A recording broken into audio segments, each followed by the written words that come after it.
Welcome to our lecture online. Here we have a couple of examples of what to do with exponential functions. Here we have 4 to the x equals 8 and 1 over 4 quantity to the x equals 16, and we're supposed to solve for the exponent x. The trick to use, because really that's what it is, if you don't know the trick you may have trouble figuring out what to do, but the trick to use here is to make the base the same on both sides of the equal sign if we can. So that's the goal.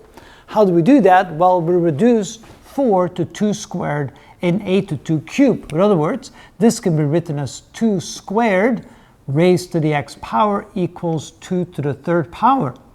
And then we have an exponent raised to the exponent, so this can be written as 2 to the 2x is equal to 2 to the third power.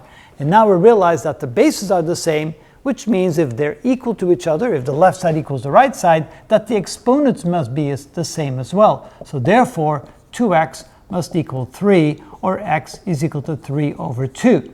And so that's the solution to this particular problem. We do the same on the left side. It's a little bit more awkward here because notice we have a fraction raised to the x power equals 16.